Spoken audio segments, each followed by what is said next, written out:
지난 3월 캐나다의 퀘벡을 다녀왔습니다. 아내가 퀘벡에서 열리는 대학생 영화제에 단편 실험 영화를 냈는데 출품작으로 선정되었다고 해서 영화제에 가는 아내의 매니저이자 가이드 내지는 짐꾼 역할을 하러 함께 다녀왔습니다.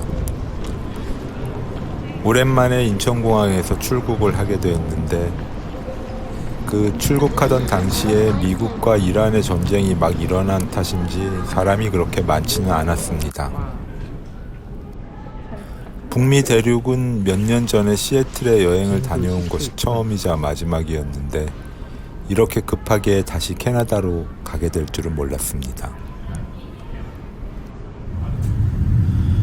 퀘벡까지는 직항편이 없어서 토론토를 경유하게 되었는데 토론토 공항에서 일단 입국 심사를 받은 후에 공항 근처의 호텔에서 1박을 하고 다음날 다시 공항으로 가서 퀘벡행 국내선 비행기를 탔습니다. 토론토 공항에서 입국 심사 시에 어떤 질문을 받을지, 영어로 어떻게 말하면 될지 대강은 제미나이에게 물어보고 모범 답변을 생각해 뒀었는데 의외로 키오스크의 전자여권을 스캔하고 ETA 발행 시의 정보를 그대로 입력했더니 아무것도 물어보지 않고 그냥 통과시켜 주었습니다. 한국 여권의 파워가 세졌기 때문인가요?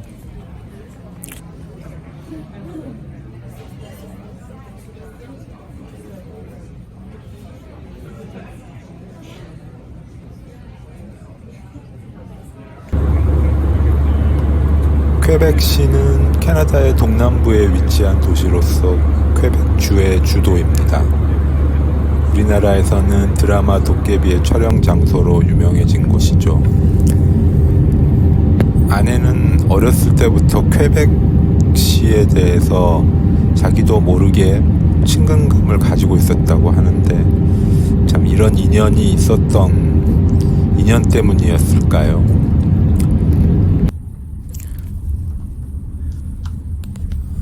퀘벡 공항에서 택시를 타고 호텔로 향했습니다. 택시 기사가 아프리칸 흑인 같았는데 말을 걸어보니 코트디부아르에서 왔다고 합니다. 우리가 코트디부아르에 대해 아는 것이라고는 유명한 축구선수 드록바뿐이라서 아는 척을 했더니 그도 마지못해 맞장구를 쳐주었습니다. 도로 옆에 쌓여있는 눈더미를 보니 캐나다에 왔다는 실감이 났습니다.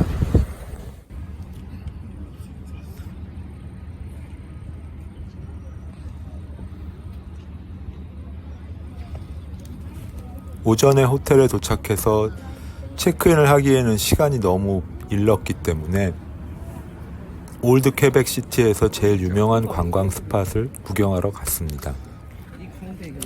드라마 도깨비를 촬영했다는 유명한 샤토 프롱트낙 호텔의 겉모습도 구경하고 화장실도 사용해 볼 겸 내부에도 들어가 보았습니다. 호텔을 구경한 후에는 주변에 있는 식당에서 첫 식사도 했습니다. 식당 이름이 비스트로 1640이었는데 아마 1640년부터 영업을 시작했다는 것 같습니다. 아내는 전통 캐나다식 소고기 요리를 시켰고 저는 해물 파스타를 시켰는데 소고기 요리는 꽤 맛있었는데 파스타는 제 입에는 그다지 맛있게 느껴지지는 않았습니다. 한국 사람한테는 역시 한국 식당에서 만드는 파스타가 더 맛있는 것 같아요.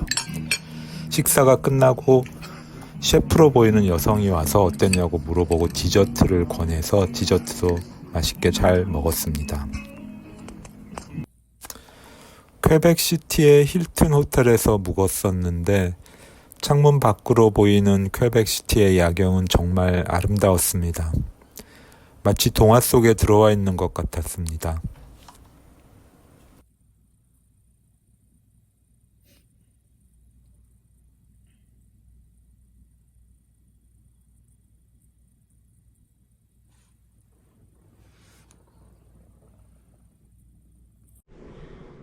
호텔에서 하루를 자고 일어나 보니 밤새 눈이 왔습니다. 이날은 영화제 오프닝 행사가 있는 날인데 아내의 작품은 단편 실험 영화라서 작은 문화 공간에서 상영을 하고 작가가 자신의 작품을 소개하는 방식으로 진행이 되었습니다.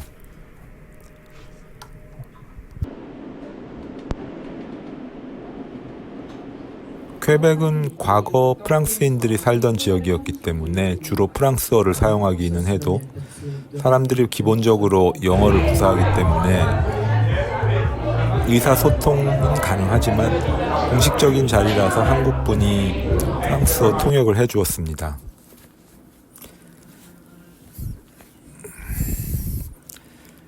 다음 날에는 작품이 상영되고 있던 공간을 다시 한번 찾아가서 한번 둘러본 후에 관광지도 구경하였습니다.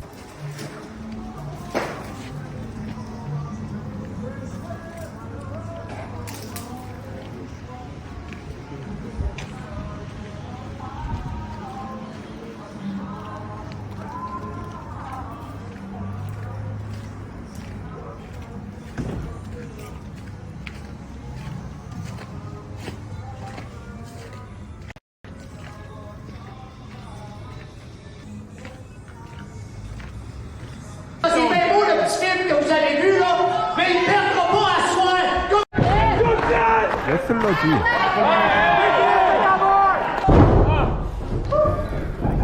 저녁 때는 이번 영화제 행사 중의 하나로서 프로레슬러들에 관한 다큐멘터리 영화를 상영하는 곳에 갔었는데 단순히 영화를 상영하는 것이 아니라 실제로 프로레슬링 경기가 그곳에서 벌어지고 있었고 영화를 그곳에서 또 상영하는 일종의 종합예술 공연을 보게 되었습니다. 어렸을 때 우리나라에서도 레슬링이 굉장히 인기가 있었는데 언제부턴가 거의 없어졌죠. 그런데 이곳 퀘벡에서는 지금도 제법 인기 스포츠로서 명맥을 유지하고 있는 것 같았습니다. 나중에 인터넷에서 찾아보니 여기서 유명해지면 레슬매니아 같은 미국 메이저 무대에도 진출하고 그러는가 봅니다. 실제로 가까운 거리에서 경기를 보니 아주 박력 있고 재미있었습니다.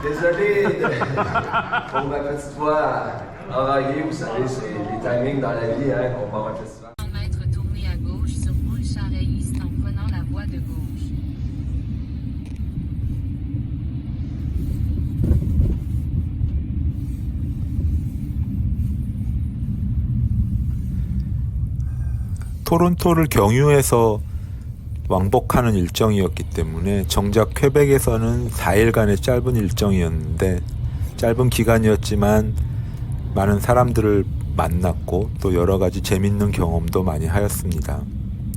이번 여행에서는 유튜브용 영상을 찍겠다는 생각을 하지 않았기 때문에 많은 영상을 찍지 못한 것이 아쉽지만 정말 꿈같은 일정이었습니다.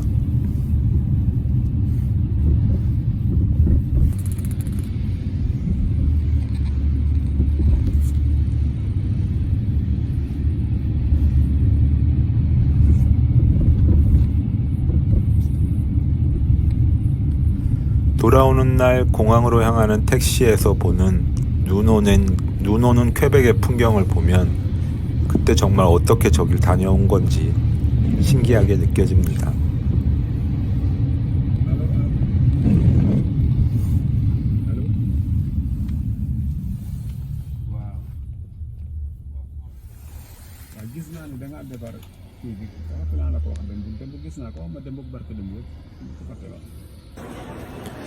중간에 경유를 해본 지가 하도 오래되어 어떻게 짐을 보내는지도 다 잊어먹었고 또 세월이 많이 흘러서 방법도 많이 바뀐 것 같아 재미나이에게 물어보고 나서 또 공항에 가서도 직원에게 물어보고 나서 키오스크를 이용해서 바코드 스티커를 받아 붙인 후 컨베이어 벨트에 무사히 짐을 투입했습니다.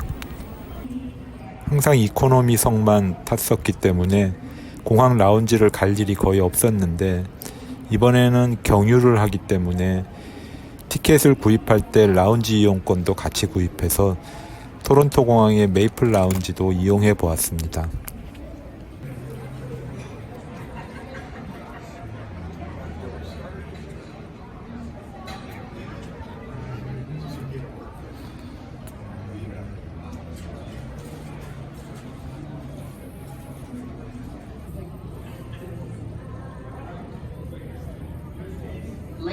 gentlemen, this is a gate change announcement.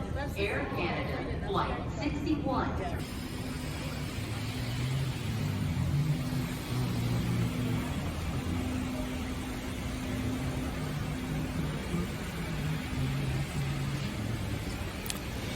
이번 여행은 사실 일주일 넘게 회사를 쉬어야 하고 비용도 만만치 않게 들어서 가기 전에는 좀 부담이 되었던 것도 사실이지만 아내에게는 정말 소중한 경험을 할 수 있는 기회였기 때문에 결단을 해서 다녀왔는데 영상을 편집하면서 다시 봐도 저걸 저때 어떻게 했지?